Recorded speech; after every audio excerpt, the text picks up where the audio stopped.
It says Joash was 7 years old when he began to reign, and he reigned 40 years in Jerusalem. His mother's name also was his mother's name also was Zebiah of Beersheba. And Joash did that which was right in the sight of the Lord all the days of Jehoiada the priest. So that's telling you right there that Joash, he rose to kingship at the age of 7. So we had a 7-year-old king under, of course, priest Jehoiada, but he was able to do what was right in the sight of the Lord. You get what I'm saying? At 7 years old, you had damn King Saul who rose to the kingship at 30 and couldn't do what was right in the sight of the Lord. You understand? So it's not given to how old you are. It's not about how long you've been hearing about the truth. It's about the increase that the Most High will give you. Now let's go to the next precept, right? 1 Samuel 17 and 33. We got to get examples of how, the Most High uses the youth as well as he uses the aged men. You get what I'm saying? Because remember that all our days to the Most High are as nothing. You get what I'm saying? You might think I done lived 80 damn years, 95. Shit, Adam lived 1,000 years. Adam's life was nothing to the Most High. 1,000 years is as one day in the Most High's time frame according to the book of Revelations, right? So we're going to 1 Samuel 17, right? So remember that, young man. The book of 1 Samuel. I'm not telling you to be puffed up against your elders, man, because if they're keeping the laws, that all the laws that you've came across, man, still give your elders ear because they have certain experiences that you may not have, and they may know a little more about how certain precepts, like some of the wisdom in Sirach and Proverbs, is hard to be understood. They might have, diverse experiences in those, wise sayings and know how they really apply. You get what I'm saying? So I'm not telling you to puff up against your elders, but I am telling you, don't think of yourself as less than any man just because you might be young physically or young in this truth. Right? 1 Samuel 17, this 18, 17 and 33. It says, and Saul said to David, thou art not able to go against this Philistine to fight with him, for thou art but a youth, and he a man of war from his youth. So that's telling you that this man is an experienced man in the war. Remember, our warfare is spiritual. So he's saying, how you gonna you've been in this truth for 2 damn weeks. How you gonna go up against a damn Christian pastor that been in this truth, that been not even in this truth, that been in the Bible for 30 years? How you gonna do that? Well, I'm gonna tell you right now, when I first came into the truth, I could go up against a Christian pastor and completely decimate him within the first week. Because that first week that you in the truth, when you really looking up videos, you learn more in about 45 minutes than you learn in 20 years in the Christian church, bro. You understand? In 45 minutes of watching Israelite videos on YouTube, I knew more precepts than your average Christian pastor, which only knew John 3:16 and Galatians 3 and 8, I believe, or 3 and 6, or whatever they like to use in Galatians. And like Romans, the 7th chapter, they use Romans 7 a lot too, right? It says, and David said unto Saul, thy servant kept his father's sheep, and there came a lion and a bear, and took a lamb out of the flock. And I went out after him, and smote him, and delivered it out of his mouth. And when they arose against me, I caught him. And when he arose against me, I caught him by his beard, and smote him and slew him. So I was telling you that this man, this young man, David, he had zeal. You get what I'm saying? He wasn't afraid. He wasn't damn doubting himself. He wasn't damn where he's bigger than me. All of these the damn men in Israel's host, the men in Israel's army, the men under Saul, they were all feminized, man. They were all afraid. They were they didn't have faith in the Lord. You get what I'm saying? That the Lord would deliver them from this Philistine, man. They was smitten in their hearts. Their hearts condemned them. And that really happened. It could have been that they wasn't even keeping, the laws at this time perfectly. You know what I'm saying? That might be what put the fear on them, because in the book of Leviticus, I believe it's the 26th or 27th chapter, and then it also says in Deuteronomy that the Lord will put the spirit of fear on you if you weren't keeping his commandments. That's part of the curses. You get what I'm saying? So David, of course, we know had to have been keeping the commandments to stand in front of that Philistine so bold, with such great boldness, whereas all of the other host of Israel, they were doubting. So remember, doubt is also sin. So if one of the men of Israel would have went up against that Philistine, they would have lost. They would have got put to death. David had to do it because he was righteous, apparently. You get what I'm saying? So the Most High raised the righteous and delivered that Philistine into his hand, right? Let's keep on going. By the hand of a young man. It says, thy servant slew both the lion and the bear, and this uncircumcised Philistine shall be as one of them, seeing he had defied the armies of the living God. Right? It says, David said, moreover, the Lord that delivered me out of the paw of the lion and out of the paw of the bear, he will deliver me out of the hand of this Philistine. So David didn't doubt at all. This brother had surety. I mean, first and foremost, right? Before, as a young man in this truth, one piece of advice I can definitely give you is that you have to see the Bible in its entirety before you try to go up against, anyone, because sometimes you might say things based off of one precept, but you have to understand that your precepts have to be upon more precepts. You have to have a foundation of scriptures when you come trying to push a message to somebody. You get what I'm saying? So if you say God only loved Israel, you can't only know Amos 3:2. You got to know Amos 3:2, Isaiah the 14th chapter. You got to know Deuteronomy 7:6. You got to know Deuteronomy 4:5, 4:1-5. You got to know 2nd Esdras 6:54. You have to know, some precepts. You get what I'm saying? You have to, Isaiah 40:15. You have to know precepts upon precepts to be able to show them. You have to beat the point home. You get what I'm saying? Let's keep on going. Right, and Saul armed David with his armor, and he put an helmet of brass upon his head. Also he armed him with a coat of mail. And David girded his sword upon his armor, and he essayed to go. So he stopped, for he had not proved it. So he's saying, I don't need this stuff. I'm going to be delivered by the hand of the Lord. Why would I trust in this weapon? You get what I'm saying? So when brothers say, Christ said, sell your sword and get a sword, that's talking about get a Bible. You know what I'm saying? That's not talking about literally go buy a damn gun or a damn pistol. You ain't never seen how Esau get down?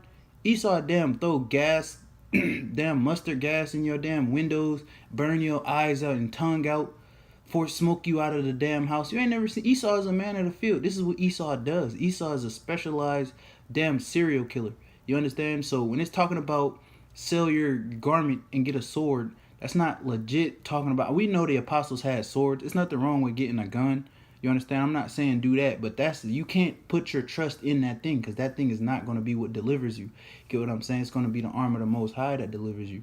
He bested the damn Philistine that had probably a sword on him. He had a damn staff. It tells you he had a staff, and he had a coat of mail, armor, all kind of stuff. And he bested him with a damn rock. With a damn rock. You can go outside and get a rock now. You know what I'm saying? It said, for he had not proved it. And David said unto Saul, I cannot go with these, for I have not proved them.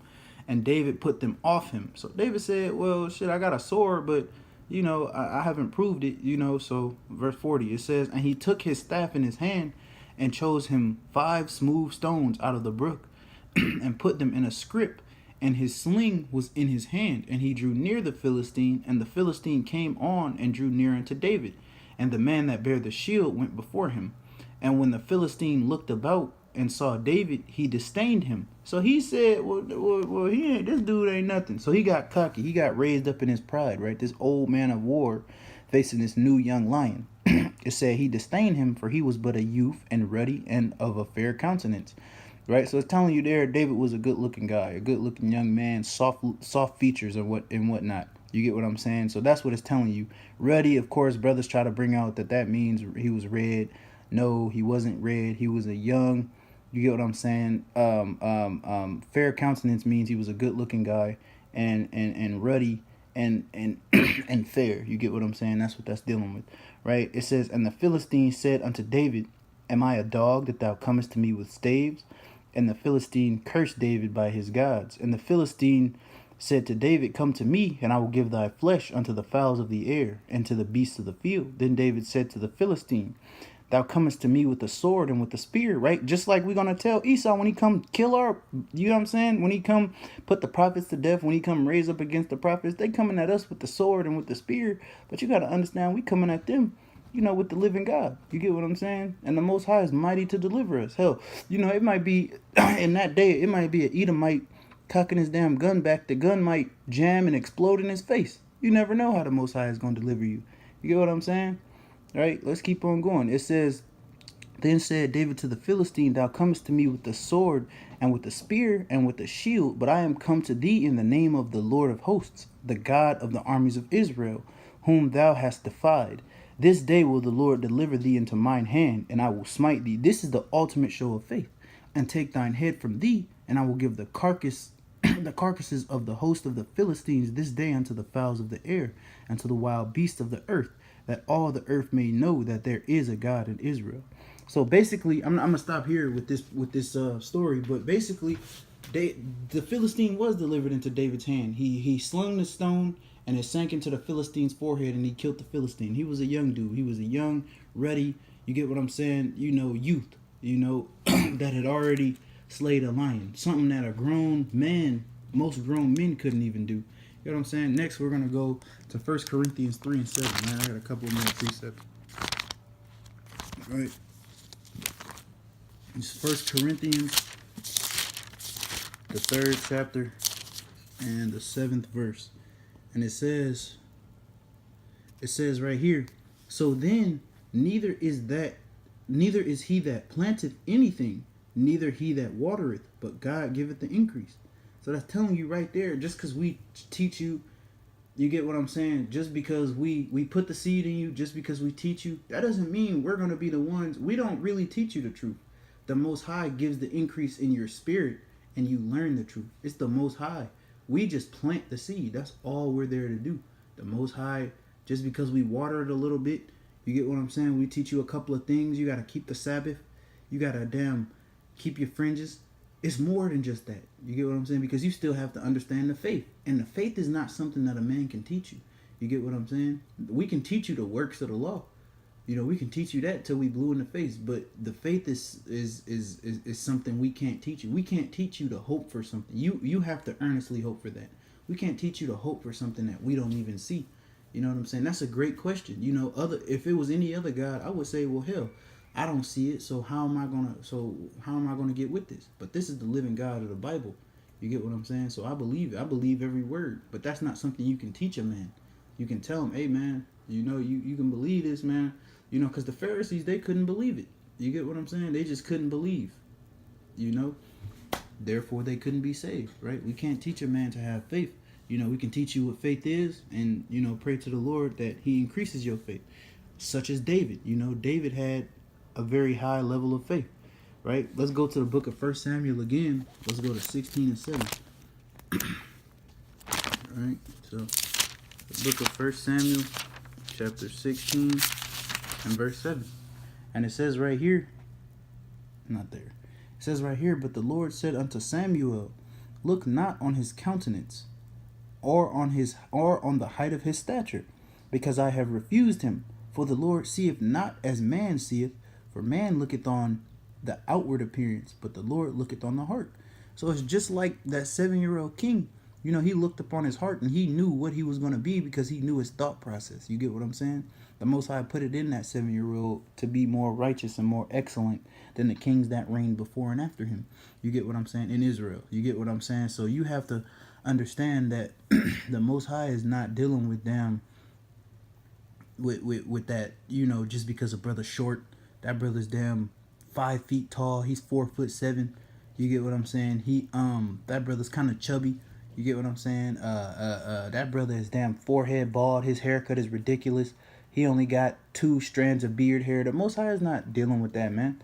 The Most High is dealing with the inward man. You get what I'm saying? Does that man keep the Most High in his thoughts? Does that man try to keep the law, statutes, and commandments? Does that man, is he exercised in the things that are written in the law of Moses? Is that man, does that man believe that Yahushua is going to come and save him? You get what I'm saying? Does he believe? That's the inward man. This man is thinking about storing up treasures in heaven. He's not worried about collecting damn Jordans on the earth. He's not worried about having a damn collection of gold chains. He's not worried about all of the latest trends. You get what I'm saying? He's worried about, his righteousness and keeping his filthy rags. You get what I'm saying? Next, we're going to go to Luke, the 2nd chapter, in the 43rd verse. Right?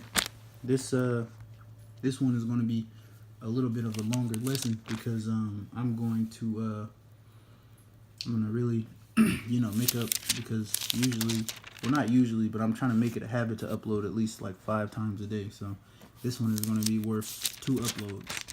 Right? This is Luke, the 2nd chapter. Right?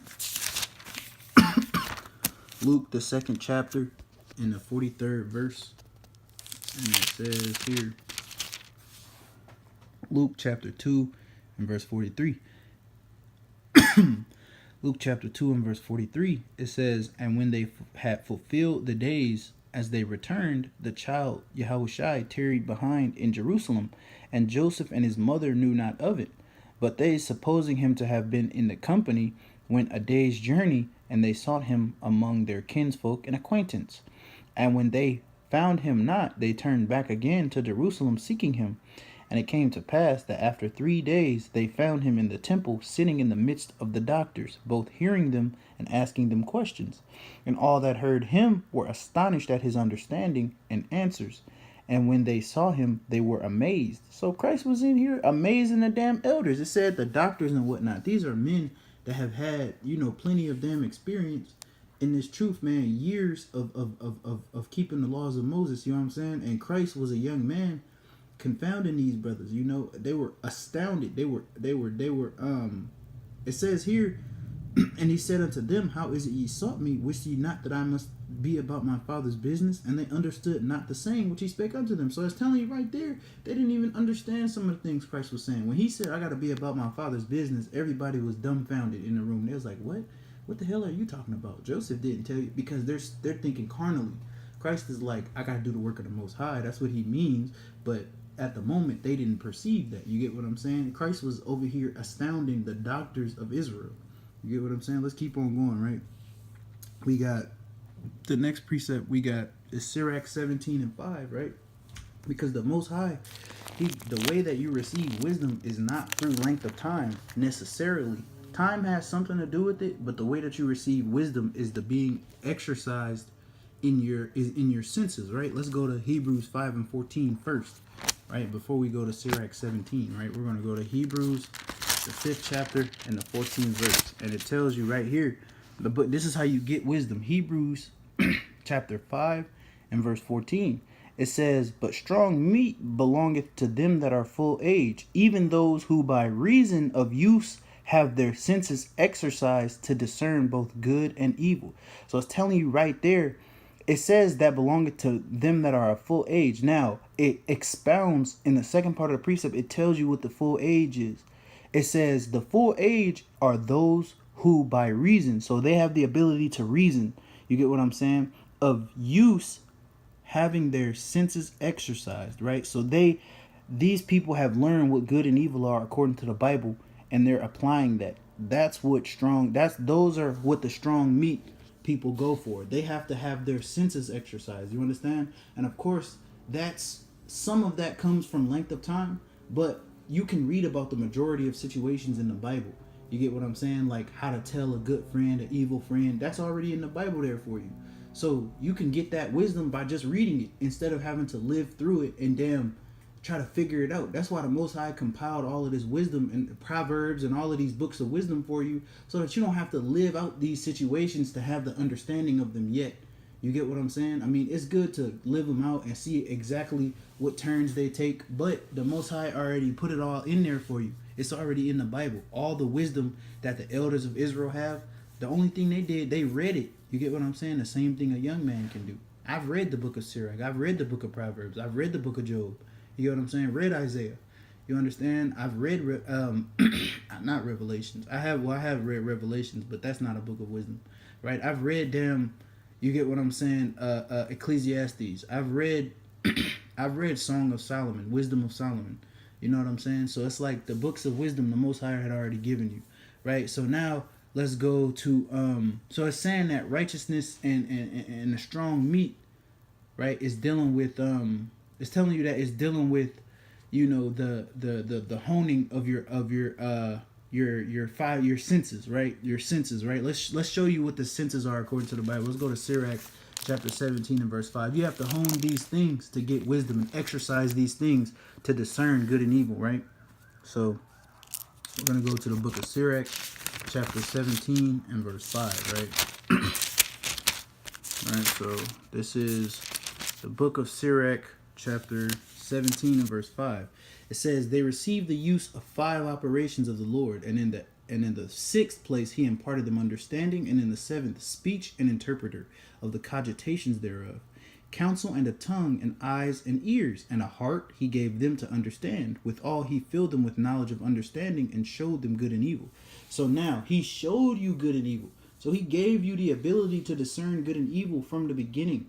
You get what I'm saying? When Adam ate of that tree, he knew what evil was. He had the ability to discern between good and evil. And then the Most High went further as to put our laws down on paper. You get what I'm saying? On stone. You understand? So that's telling you right there that all wisdom is the ability to discern between good and evil. You get what I'm saying? The ability to choose, the good rather than the evil. You understand? Deuteronomy 4 and 5 through 7, it tells you that the Most High, that he gave us laws, statutes, and commandments, and that is our wisdom. You get what I'm saying? The discerning of good and evil. You understand? So, right, let me give you one more example, right?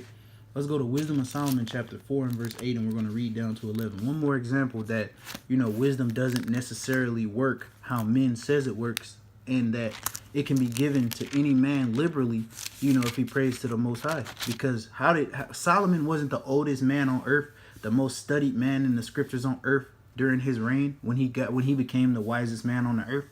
You know what I'm saying? Solomon could have been damn 20 years old when he became the wisest man on earth. You understand? All right, so let's go to Wisdom of Solomon, chapter 4 and verse 8, and we're going to read down to verse 11. It says, for honorable age is not that which standeth in length of time, right? So I can be an honorable 7-year-old. You get what I'm saying? It says, for honorable age is not that which standeth in length of time, nor that is measured by number of years. But wisdom is the gray hair unto men, and unspotted life is old age. So it's and an unspotted life is old age. So it's telling you, if your life is unspotted, 20 years old is an old age. You get what I'm saying? It's telling you right there that an unspotted life is old age. That's what that is, right? It says, he pleased God and was beloved of him, so that living amongst sinners he was translated. Yea, speedily was he taken away, lest that wickedness should alter his understanding, or deceit beguile his soul. Verse 13, it says, he being made perfect in a short time fulfilled a long time. So the Most High is telling you right there, he might kill a damn 20-year-old that's been in this truth for damn 15 years. You get what I'm saying? He might kill him, might take him away, because he fulfilled, a lifetime's worth of righteousness in the sight of the Most High in his 20 years, more so than a long time. So the Most High took him away from that wickedness. You get what I'm saying? So with that, the whole moral of the story and the lesson that I brought out was just to tell you, just because you're young in this truth, man, the Most High give it the increase. You get what I'm saying? I'm not saying go against your elders, but just because you're young in this truth, that doesn't make any man better than you in this truth. You get what I'm saying? Unless he's keeping more laws than you, of course, because the righteous is more excellent than his neighbor, in which case you should learn from that man. You get what I'm saying? But your wisdom, knowledge, and understanding doesn't belong to age. It belongs to the increase that the Most High gives you. And with that, I'm going to stop it there. Give all praise, honor, and glory to the Most High God, Yahweh, in the name of his only begotten Son, Yahweh Shai. And with that, we want to say Shalom.